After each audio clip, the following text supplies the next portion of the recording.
Assalamualaikum warahmatullahi wabarakatuh. Kami akan mempresentasikan materi yang berjudul Kurikulum 2013 atau K13, Mata Kuliah Pembelajaran Matematika SD2. Kami dari kelompok 2 yang terdiri dari saya sendiri Karmatu Sofia, NPM 30620560565, kemudian Muhammad Ridho Ansyari, NPM 30620561199, kemudian Siti, NPM 30620560094, kelas 07 Banjarmasin, Prodi PGSD, semester 4, dosen pengampu Bapak Muhammad Saupi NPD. Aktivitas berkelompok. Yang pertama, jelaskan sejarah K13. Yang kedua, deskripsikan karakteristik K13. Yang ketiga, tuliskan keunggulan dan kelemahan K13. Yang keempat, gambarkan struktur kurikulum. Yang kelima, paparkan dalam bentuk PowerPoint. Kemudian, buat video presentasi dengan durasi maksimal 5 menit. Yang pertama, sejarah perkembangan kurikulum di Indonesia periode kolonial hingga kurikulum 2013. Indonesia yang merupakan negara berkembang perlunya mengikuti perkembangan teknologi di era globalisasi ini, supaya tidak terlalu ketinggalan dengan kemajuan dunia, terutama dalam bidang pendidikan. Kemajuan bidang pendidikan tidak bisa lepas dengan kurikulum. Dapat dikatakan bahwa dalam pelaksanaan pendidikan, kurikulum merupakan kompas. Kurikulum merupakan alat untuk mencapai tujuan pendidikan yang perlu disempurnakan. Penyempurnaan terhadap kurikulum pendidikan di Indonesia bertujuan untuk meningkatkan kualitas pendidikan termasuk sumber daya manusianya. Namun dalam kenyataannya, penyempurnaan kurikulum belum berbanding lurus dengan peningkatan kualitas pendidikan termasuk kualitas peserta didik. Sejak dikumandangkan kemerdekaan negara Indonesia tahun 1945, sejarah perkembangan kurikulum pendidikan di Indonesia sudah melalui tahap 11, yaitu pada tahun 1947, 1952, 1964, 1968, 1975, 1984, 1994, 1999, 2004, 2006, yang baru saja kurikulum tahun 2013. Secara sosio-historis, perkembangan kurikulum di tanah air diklasifikasikan menjadi 4 periode, yaitu periode masa penjajahan atau sebelum kemerdekaan, periode Orde Lama, periode Orde Baru, dan periode Reformasi 2014.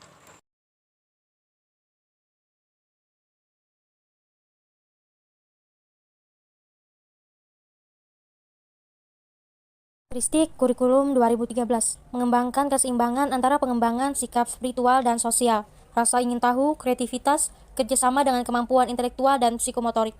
Adapun keunggulan dan kelemahan, keunggulannya adalah kurikulum 2013 juga memiliki keunggulan dari sisi mendorong siswa untuk lebih aktif. Karena kurikulum ini didesain secara khusus agar siswa lebih inovatif dan kreatif di dalam berbagai hal, khususnya dalam memecahkan suatu masalah yang dihadapi saat proses pembelajaran. Dan kelemahannya, guru banyak salah paham, karena beranggapan dengan kurikulum 2013, guru tidak perlu menjelaskan materi kepada siswa di kelas. Padahal, banyak mata pelajaran yang harus tetap ada penjelasan dari guru. Banyak sekali guru-guru yang belum siap secara mental dengan kurikulum 2013 ini. Adapun keterangan struktur kurikulum SD atau Madrasah Ibtidaiyah. Muatan lokal dapat memuat bahasa daerah, kegiatan ekstra kurikuler SD atau MI antara lain, pramuka yang harus wajib dilaksanakan oleh siswa. Ada UKS dan PMR. Kelompok A adalah mata pelajaran yang memberikan orientasi lebih kepada aspek kognitif dan afektif, sedangkan kelompok B adalah mata pelajaran yang lebih pada aspek afektif dan psikomotor. Integrasi kompetensi dasar IPA dan IPS didasarkan pada keterdekatan makna dari konten kompetensi dasar IPA dan IPS dengan konten pendidikan agama dan budi pekerti, PPKN, Bahasa Indonesia, Matematika, serta pendidikan jasmani. Olahraga dan kesehatan yang berlaku untuk kelas 1, 2, dan 3. Sedangkan untuk kelas 4, 5, dan 6, kompetensi dasar IPA dan IPS berdiri sendiri dan kemudian diintegrasikan ke dalam tema-tema yang ada untuk kelas 4, 5, dan 6. Beban belajar. Beban belajar dinyatakan dalam jam belajar setiap minggu untuk masa belajar selama 1 semester. Beban belajar di sekolah dasar kelas 1, 2, dan 3 masing-masing 30, 34. Untuk kelas 4, 5, dan 6 masing-masing 36 jam setiap minggunya. Dengan adanya tambahan jam belajar ini dan pengurangan jumlah kompetensi dasar, guru memiliki keluasan waktu untuk mengembangkan proses pembelajaran yang berorientasi siswa aktif. Mata pelajaran adalah unit organisasi kompetensi dasar yang terkecil untuk kurikulum sekolah dasar. Organisasi kompetensi dasar dalam kurikulum dilakukan melalui pendekatan terintegrasi integratif kurikulum.